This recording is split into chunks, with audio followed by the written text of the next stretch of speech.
Se io credesse che mia risposta fosse a persona che mai tornasse al mondo, questa fiamma staria senza più scosse.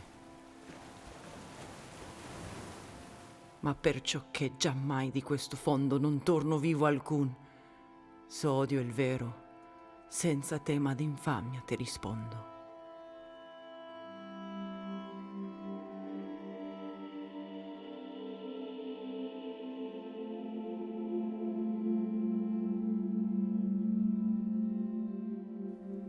Let us go then, you and I, when the evening is spread out against the sky, like a patient etherized upon a table. Let us go through certain half-deserted streets, the muttering retreats of restless nights in one-night cheap hotels and sawdust restaurants with oyster shells. Streets that follow like a tedious argument of insidious intent to lead you to an overwhelming question. Oh, do not ask, what is it? Let us go and make our visit. In the room the women come and go, talking of Michelangelo. The yellow fog that rubs its back upon the window panes.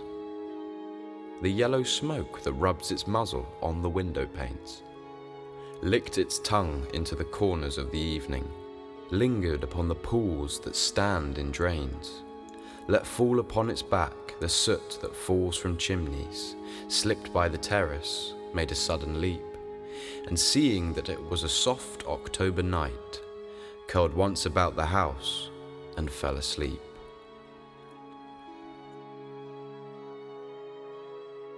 And indeed there will be time for the yellow smoke that slides along the street, rubbing its back upon the window panes.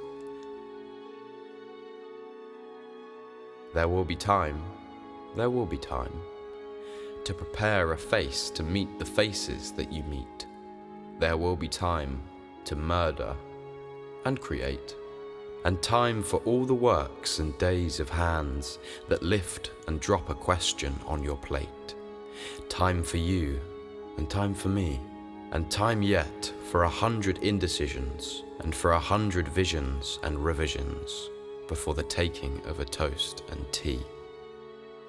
In the room the women come and go, talking of Michelangelo, and indeed there will be time to wonder, do I dare, and do I dare? Time to turn back and descend the stair, with a bald spot in the middle of my hair. They will say, how his hair is growing thin.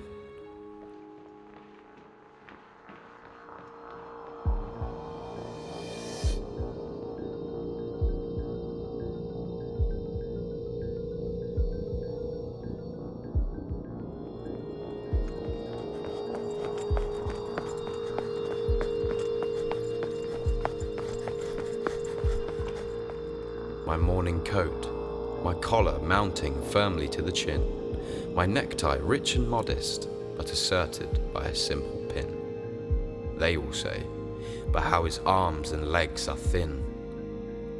Do I dare disturb the universe? In a minute there is time for decisions and revisions, which a minute will reverse.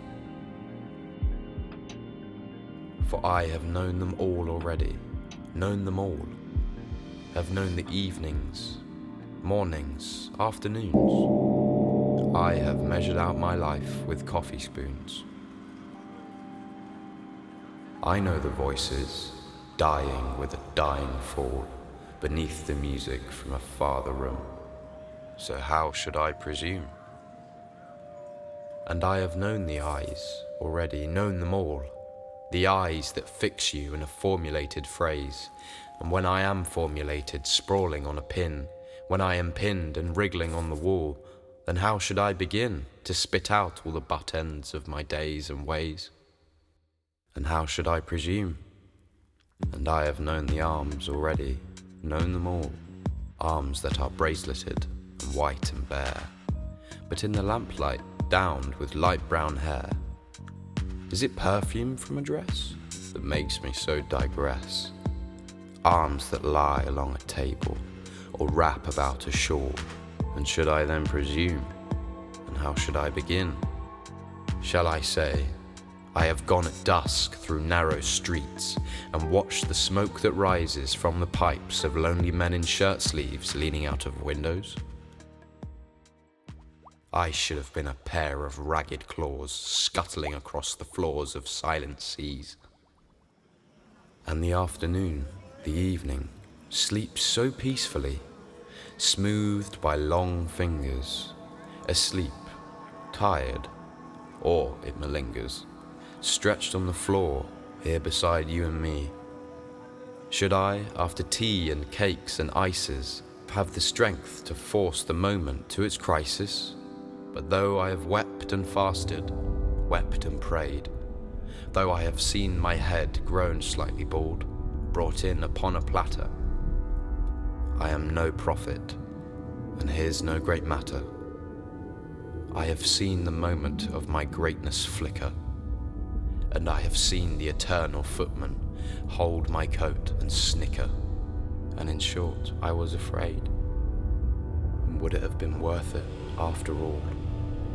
After the cups, the marmalade, the tea, among the porcelain, among some talk of you and me, would it have been worthwhile to have squeezed the universe into a ball, to roll it towards some overwhelming question, to say, I am Lazarus, come from the dead, come back to tell you all, I shall tell you all. if one settling a pillow by her head should say, that is not what I meant at all, that is not it at all. And would it have been worth it after all? Would it have been worthwhile after the sunsets and the dooryards and the sprinkled streets, after the novels, after the teacups, after the skirts that trail along the floor, and this and so much more?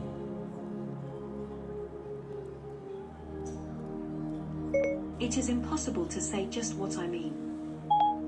But as if a magic lantern drew the nerves in patterns on a screen, would it have been worthwhile if one settling a pillow or throwing off a shawl and turning toward the window should say, that is not it at all. That is not what I meant at all.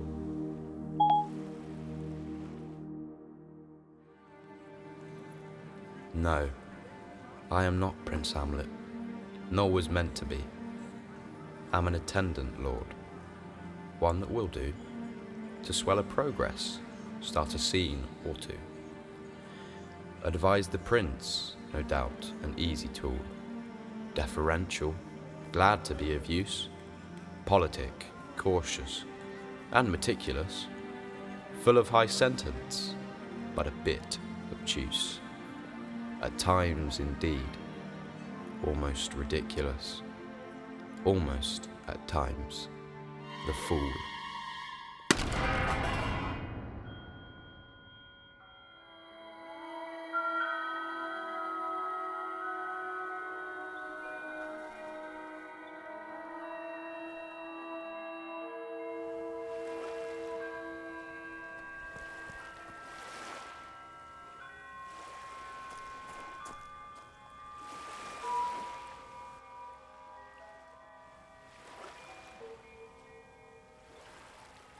I grow old. I grow old.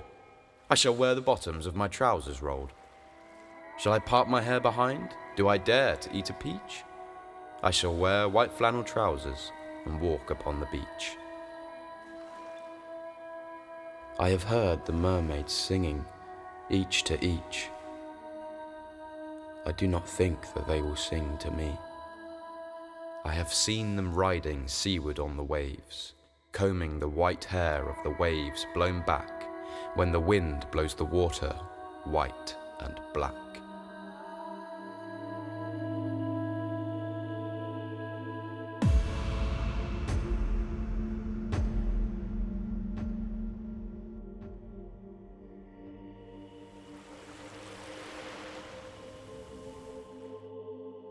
We have lingered in the chambers of the sea, by seagulls wreathed with seaweed red and brown, till human voices wake us and we drown.